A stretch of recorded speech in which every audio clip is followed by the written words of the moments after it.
Assalamualaikum warahmatullahi wabarakatuh. Alhamdulillahi rabbil alamin. Wassalatu wassalamu ala asyrafil anbiya'i wal mursalin wa ala alihi wa sahbihi ajma'in. Subhanaka la ilma lana illa ma 'allamtana innaka antal alimul hakim. Rabbi shrah li sadri wa yassir li amri wahlul 'uqdatam min lisani yafqahu qawli, amma ba'd. Yang dihormati Tuan Imam, Tuan Bilal, jawatan kuasa masjid, sidang Jumaat, moga-moga kita dirahmati Allah Subhanahu wa taala. Jadi alhamdulillah kita panjatkan syukur kepada Allah Subhanahu wa taala di atas nikmat yang diberikan oleh Allah Subhanahu wa taala. Dan di antara nikmat yang diberikan itu adalah nikmat untuk kita hadir melaksanakan salah satu daripada perintah Allah, iaitulah melaksanakan solat fardu Jumaat. Cuma kalau kita perhatikan, kita tak nampak lagi anak-anak muda dibenarkan untuk hadir solat Jumaat. Solat Jumaat boleh? 15 tahun boleh? Boleh Oh, Kuala Lumpur boleh Alhamdulillah lah. Alhamdulillah Saya tak pasti perah sini boleh Jadi kalau dibenarkan anak-anak muda umur 10 tahun, 12 tahun, 15 tahun, 17 tahun hadir untuk solat berjamaah, dan mungkin juga solat Jumaat, maka itu satu perkara yang sangat baik. Kerana apa? Kerana kita bimbang bila anak-anak muda ni tak biasa solat fardu Jumaat. Kita bimbang bila anak-anak muda ni tak biasa solat berjamaah di masjid dan surau selama beberapa tahun, maka dia membesar dalam keadaan tidak rapat dengan masjid dan juga surau. Yang kita yang tua-tua ni tak apalah, tak datang 5 tahun pun tak apa, insya-Allah kan, pasal teringat kepada mati tu dah. Jadi anak-anak muda tu dia punya perjuangan dia banyak lagi dan sebagainya.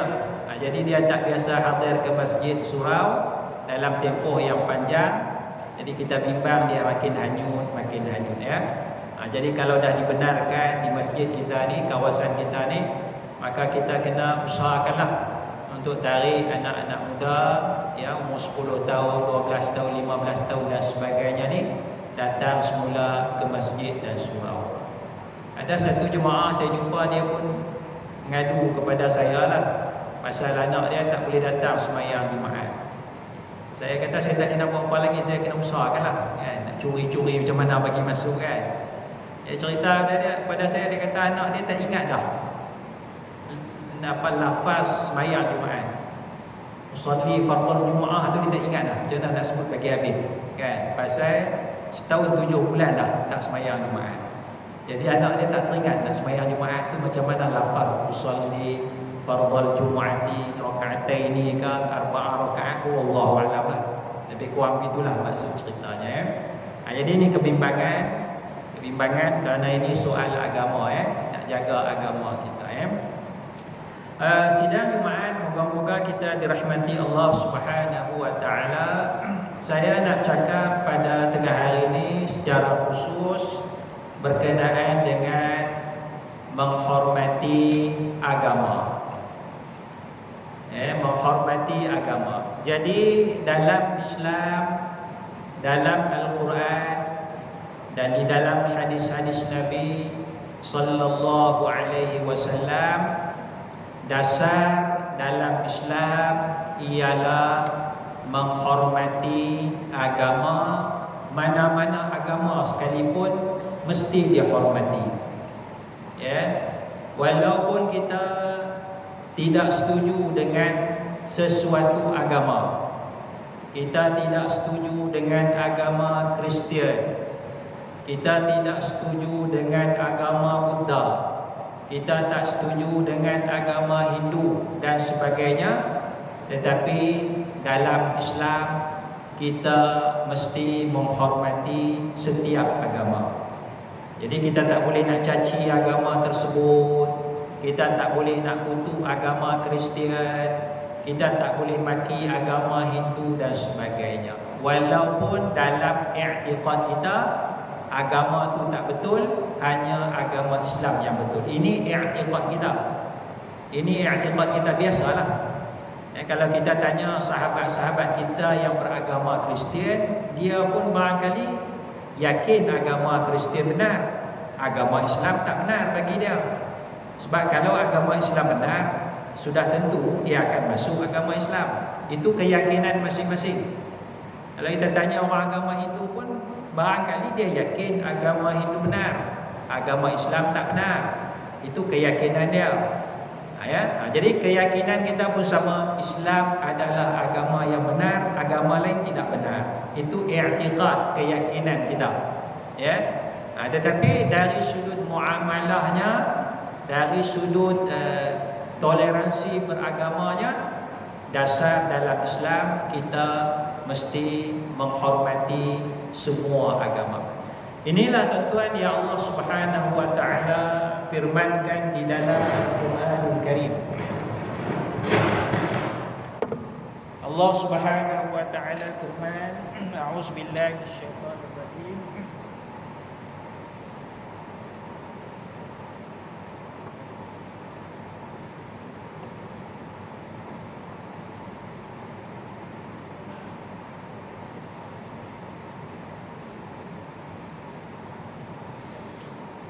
Allah Subhanahu wa taala firman,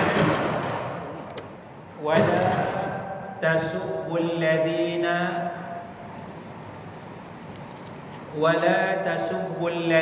yad'una min dunillah. Dalam surah Al-An'am ayat 108. Al-An'am 108. Wala tasubbul ladina yad'una min dunillah. Janganlah kamu mencaci, mencela sembahan-sembahan selain daripada Allah. Selain daripada Allah. Jadi orang Hindu ada sembahan dia. Arab zaman Nabi Muhammad, Arab Quraisy dan sebagainya, mereka sembah berhala-berhala tu. Jangan caci, jangan maki, jangan kutuk sembahan-sembahan selain daripada Allah. Jadi sembah patung tu betul ke salah? Arab Quraisy sembah patung, ada 300 lebih patung sekitar Kaabah tu, betul atau salah? Salah. Salah. Itu i'tiqad kita. Tapi dasar dalam agama, wala tasubbul ladina yad'una min dunillah. Janganlah kamu caci sembahan-sembahan, patung-patung ataupun agama-agama yang dianuti selain daripada agama Islam. Sembahan-sembahan yang diminta doa, diminta hajat selain daripada Allah Subhanahu wa taala. Sebab apa? Satu, Allah Ta'ala tak bagi caci. Kerana yang keduanya, dia akan menimbulkan ketidakharmonian dalam kehidupan masyarakat. Maka Allah Ta'ala sebut dalam ayat ni, wala tasubbul ladina yad'una min dunillah fayasubbullaha adwan bighairi ilm. Maka bila kita caci agama dia, kita caci sembahan dia, sebagai tindak balas, mereka pula akan mencaci Allah Ta'ala. Mereka akan kutuk Allah Ta'ala. Jadi bila mereka kutuk Allah Ta'ala, kita marah, kita bergaduh, kan? Jadi akan jadi satu perkara yang tidak baik dalam kehidupan masyarakat. I'tiqad masing-masing jagalah. I'tiqad masing-masing jaga. Tapi jangan sampai dizahirkan dengan saling caci mencaci di antara satu dengan yang lain. Jadi ada orang semangat, dia semangat nak dakwah dan sebagainya, tetapi sampai tahap caci agama-agama yang lain ya. Ini sesuatu yang tidak boleh, tidak harus dalam agama, kerana bertentangan dengan nas Al-Quran. Wala tasubbul ladzina yad'una min dunillah fayasubbullaha 'adwan bighairi 'ilm. Oleh kerana itu, bila kita lihat dakwah Nabi sallallahu alaihi wasallam, Nabi berdialog dengan cara yang baik, Nabi dakwah dengan cara yang baik. Datang satu orang laki-laki kepada Nabi sallallahu alaihi wasallam. Nabi tanya lelaki ini, "Kam ilahan ta'budu?" Berapa Tuhan yang kamu sembah? Ya, lelaki Arab. Berapa Tuhan kamu sembah? Lelaki ini jawab, "Sab'ah." Aku sembah 7 Tuhan. 6 di bumi, 1 di langit. 6 di bumi, 1 di langit. Jadi 7 Tuhan. Jadi 6 di bumi adalah nama patung sekian, ya. Barangkali kalau sakit, Tuhan ni. Kalau rezeki, Tuhan ni, ya, macam-macam lah. 6 di langit, 1 di bumi. Tapi tuan-tuan, kita tengok bahasa Nabi SAW. Nabi tanya dia, "Berapa Tuhan kamu sembah?" Nabi tanya soalan, "Berapa Tuhan kamu sembah?" Lelaki ni jawab, 6 di bumi, 1 di langit.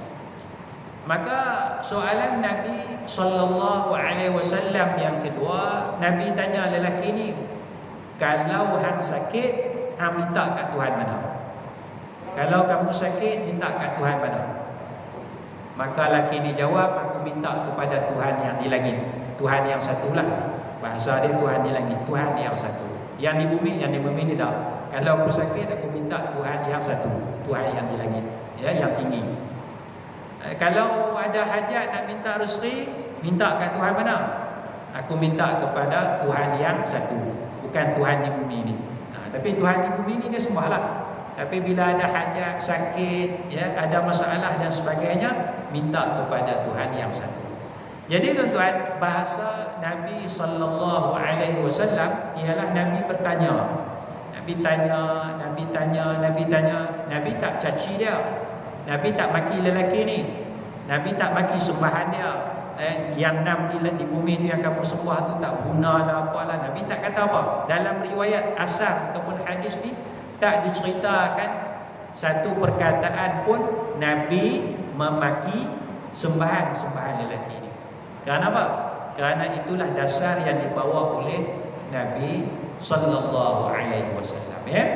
Jadi inilah bahasa dialog ataupun bahasa dakwah, ya. Mesti saling menghormati di antara satu dengan yang lain. Saya alhamdulillah cuba praktikkan jugalah apa yang saya baca dalam hadis Nabi sallallahu alaihi wasallam ni, ya.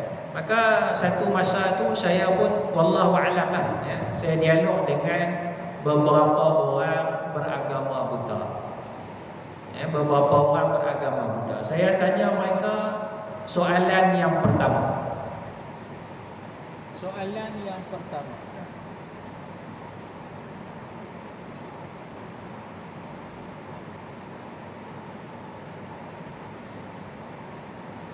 Soalan yang pertama saya tanya, adakah Buddha itu Tuhan? Adakah Buddha itu Tuhan? Mereka jawab, yes, Buddha is a God. Buddha adalah Tuhan. Ya. Apabila mereka mengakui bahawa Buddha adalah Tuhan, maka saya pun tanya soalan kedua.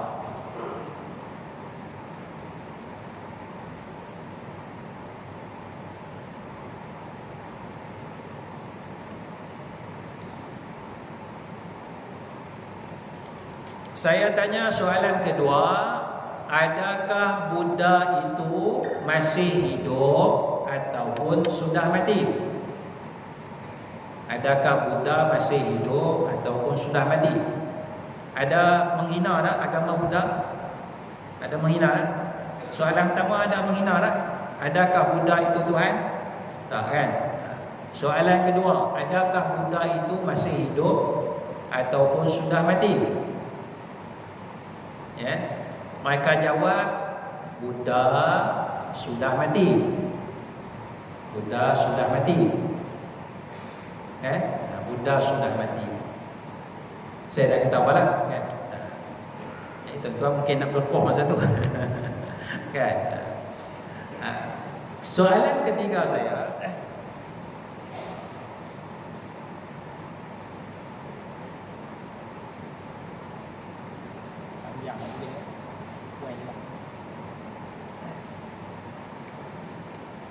jadi sejarah Buddha ni dia 2500 tahun dulu kan. Nabi Isa 2000 tahun daripada kita. Sejarah Buddha dia lebih awal, iaitu 2500 tahun daripada kita. Ya, itu sejarah Buddha. Jadi Buddha sudah mati, pengakuan mereka. Jadi soalan saya yang ketiga, macam mana Buddha yang sudah mati boleh menjadi Tuhan? Macam mana Buddha yang sudah mati boleh menjadi Tuhan? Ada unsur penghinaan tak? Kita bertanya kan? Ada macam mana Buddha yang sudah mati boleh menjadi Tuhan? Maka mereka menjawab, Buddha semasa hidup adalah manusia. Buddha semasa hidup adalah manusia. Apabila Buddha meninggal dunia, maka Buddha dilantik menjadi Tuhan. Dalam bahasa Inggeris mereka jawab, Buddha was appointed to be a God after his death. Buddha dilantik menjadi Tuhan selepas kematiannya, kematian Buddha. Ya. Jadi mereka jawab, saya tanya aja macam mana Buddha yang sudah mati boleh menjadi Tuhan? Jawapan mereka, Buddha masa hidup manusia. Ini orang yang beragama Buddha lah, ada 4-5 orang beragama Buddha Tapi mereka ni bukanlah orang alim dalam agama Buddha. Bukan orang alim. Mereka ni budak-budak muda lah, umur 20, 21 ya. Tapi mereka beragama Buddha. Jadi maka apabila mereka kata Buddha dilantik menjadi Tuhan selepas Buddha mati, maka soalan keempat saya,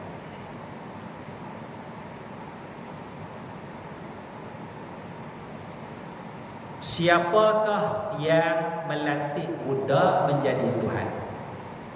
Sebab bahasa dia, he was appointed to be a God after his death. Jadi soalan keempat saya, siapakah yang melantik Buddha menjadi Tuhan? Jadi saya tanya 4 soalan tu. 4 soalan.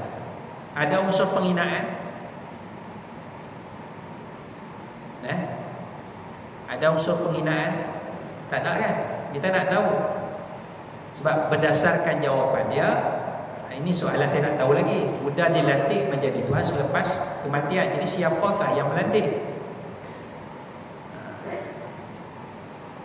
Jadi apabila saya tanya soalan yang keempat tu, mereka pun berbincang sesama mereka, dan mereka menyatakan, no, Buddha is not God, there is King of God.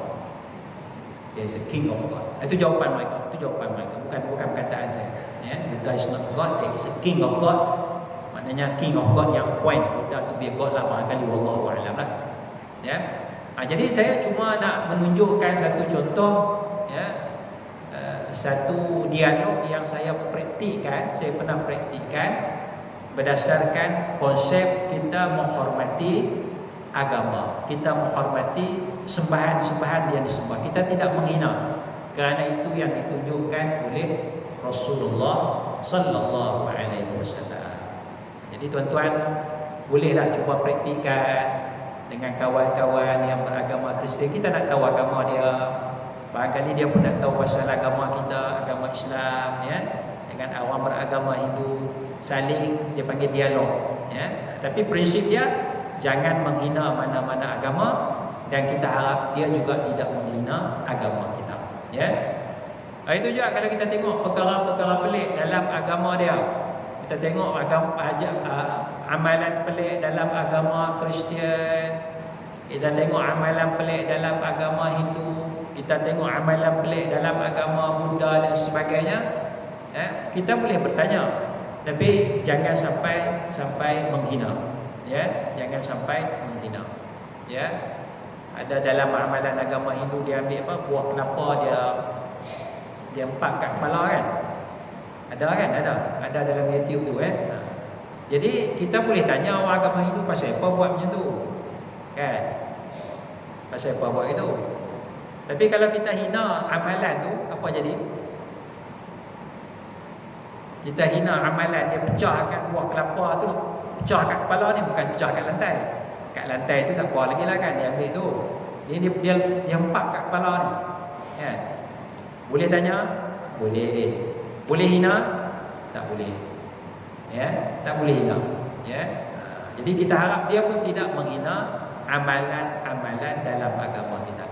Dan sebenarnya dalam amalan agama kita ni, dia sebenarnya ada hikmah, ada kebaikan.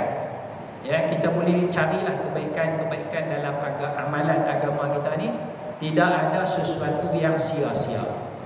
Ya, apa yang kita buat tu pasti ada kebaikan, pasti ada hikmah.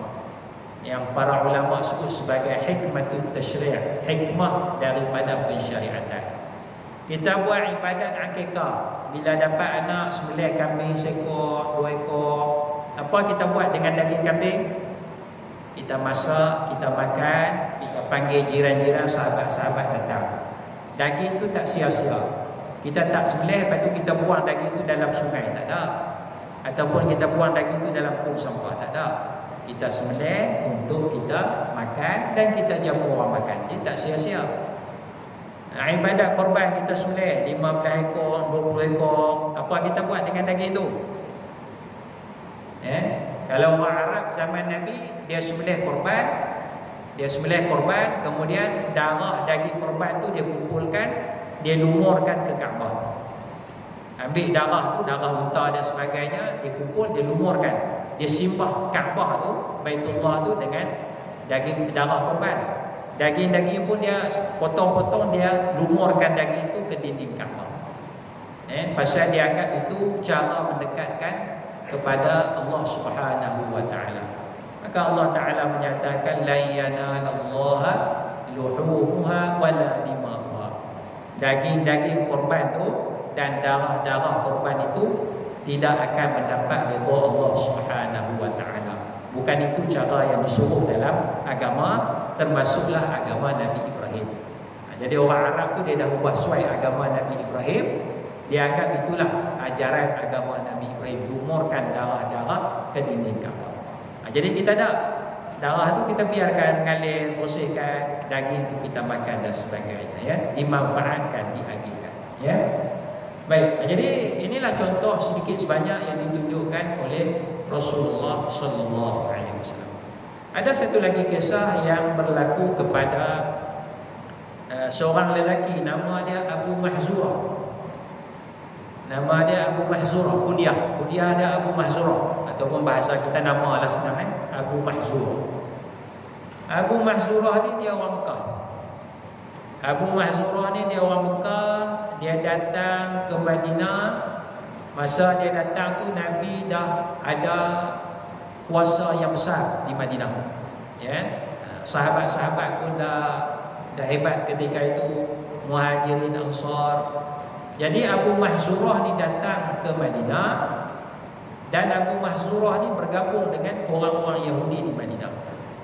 Ya, dia cari orang Yahudi, dia bersembang dengan orang Yahudi dan sebagainya. Sampailah seketika mana Abu Mahzurah bersembang dengan orang Yahudi itu dekat dengan Nabi SAW. Maknanya sini Abu Mahzurah, situ tu tempat Nabi duduk sembang dengan sahabat-sahabatnya. Sini Abu Mahzurah. Bila Nabi duduk sembang-sembang, Abu Mahzurah pun sembang-sembang, tiba-tiba azan dilakukan. Azan dilakukan.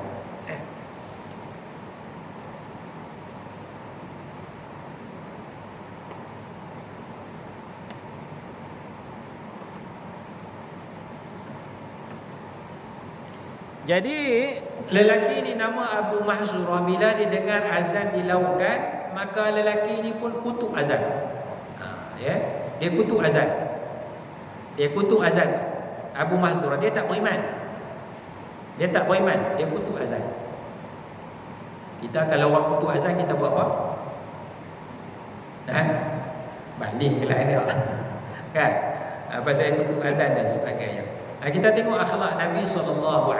Walaupun orang ni kutuk azan, Abu Mahzurah, Nabi duduk dekat, Nabi dengar kutukan orang yang kutuk azan tu, maka Nabi tinggalkan sekejap para sahabat. Nabi datang ke majlis Abu Mahzurah dengan orang-orang Yahudi tu. Perkara pertama yang Nabi tanya, siapakah yang bercakap tak elok tentang azan? Siapakah yang cakap tak elok tentang azan? Di sini kita dapat mengambil pengajaran bahawa Nabi tak bakul sampahkan semua orang. Walaupun dalam kumpulan tu ada orang hina azan, tapi Nabi tak tuduh semua tu hina azan. Nabi cari siapa yang jahat, siapa yang buat kesalahan. Ya. Maka Yahudi tunjuk kepada Abu Mahzurah, dia yang hina azan, dia yang cakap tak elok pasal azan. Jadi Yahudi tu berlepas diri. Kami tak bertanggungjawab. Jadi mereka tunjuk kepada Abu Mahzurah. Jadi akhlak Nabi itu menunjukkan supaya kita, kalau ada orang hina agama kita, jangan pukul rata satu kaum, jangan pukul rata satu etnik, jangan pukul rata ramai-ramai. Kita cari siapa yang buat salah. Katalah dia orang Cina, dia media sosial dia kutuk azan ke apa, jangan kata orang Cina jahat. Kan? Kita kena fokus siapa yang buat benda tu. Kerana itu yang prinsipnya dalam Islam, ditunjukkan oleh Rasulullah SAW. Jadi Nabi tanya siapa yang cakap tak elok pasal azan, maka ditunjukkan Abu Mahzurah. Maka Nabi pun minta Yahudi itu balik, tinggalkan Nabi dengan Abu Mahzurah. Apa Nabi buat? Nabi tampar Abu Mahzurah? Tidak. Nabi tumbuk Abu Mahzurah? Tidak. Nabi sepak terajang Abu Mahzurah kerana hina azan? Tidak. Nabi datang dekat Abu Mahzurah, Nabi buat apa? Nabi sembang, Nabi tanya khabar, kamu ni nama apa? Orang mana? Abu Mahzurah jawab, saya orang Mekah. Nabi tanya Mekah kat mana? Abu Mahzurah jawab, saya dekat sini.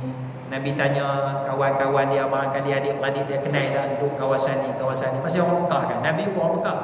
Nabi tanya pasal berita Mekah lah.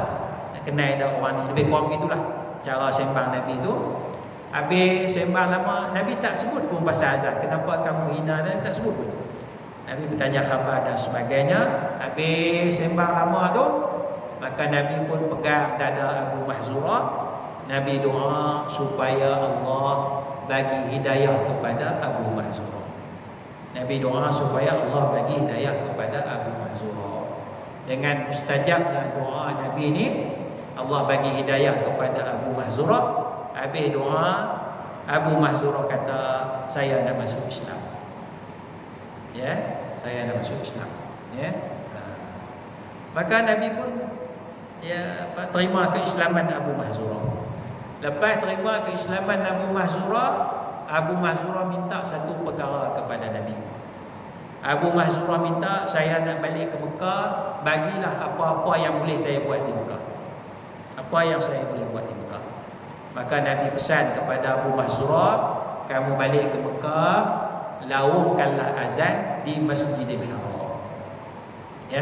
Jadi tukang azan yang masyhurnya ada dua lah. Yang pertama Bilal bin Rabah, yang kita sekarang Bilal tu nama sahabat lah. Seorang lagi Abu Mahzurah. Jadi tukang azan nombor 1 Bilal bin Rabah, duduk di masjid nombor 2, Masjid Nabawi. Tukang azan nombor 2 Abu Mahzurah, tapi duduk masjid nombor 1, Masjidil Haram. Jadi sebab itu kalau kita nak belajar cara azan tu, kita akan jumpa riwayatnya daripada Bilal, cara Bilal azan macam mana. Kita akan jumpa lagi cara Abu Mahzurah azan pula. Itu ulama beza cara azan tu pasal apa? Salah satu sebabnya kerana daripada dua tukang azan yang berbeza, seorang nama Bilal bin Rabah, seorang lagi nama Abu Mahzurah.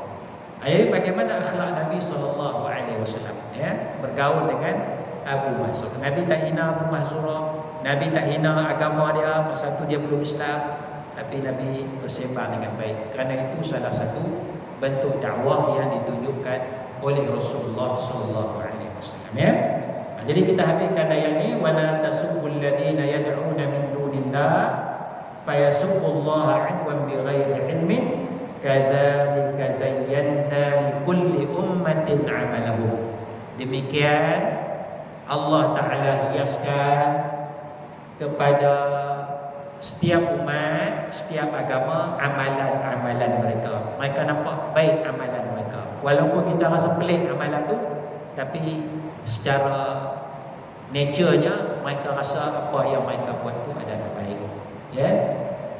Tapi akhirnya summa ila rabbihim marji'uhum fayunabbi'uhum bima kanu ya'malun. Kemudian mereka akan patah balik kepada Tuhan mereka, yakni kepada Allah. Semua akan balik kepada Allah. Fayunabbi'uhum bima kanu ya'malun. Maka nanti Allah akan ceritakan, Allah akan hisap semuanya terhadap apa yang mereka lakukan. Kita pun akan dihisap, orang kafir pun akan dihisap oleh Allah Subhanahu wa taala. Keputusan Allah Taala yang buat, bukan kita, ya. Tapi hidup dalam kehidupan kita ni, fiqhut ta'ayush kita kena saling menghormati agama. Tapi dalam i'tiqad, Islamlah agama yang benar. Jangan i'tiqad semua agama benar. Itu tak boleh, itu salah. Itu salah. I'tiqad kita Islamlah agama yang benar, tetapi kita saling menghormati agama yang lain. Kalau orang hina agama kita pun, kita tak boleh hina agama dia, ya. Dia hina agama kita, salah. Tapi kalau kita hina agama dia, kita salah, ya. Kerana Nabi memberi prinsip wala takun man khanaka. Jangan khianat orang yang khianat kamu. Dia khianat kepada kita, dia salah. Adakah kita boleh khianat kepada dia? Tak boleh. Wala takun man khanaka. Jangan khianat terhadap orang yang khianat akan kamu, ya. Dia hina agama kita, salah. Kita tak boleh hina agama dia, ya. Ini prinsip dalam agama. Saya ingat sekadar tu, wallahu a'la wa a'lamu bissawab. Assalamualaikum warahmatullahi wabarakatuh. Allahumma shalli ala la ilaha illallah Muhammadur rasulullah.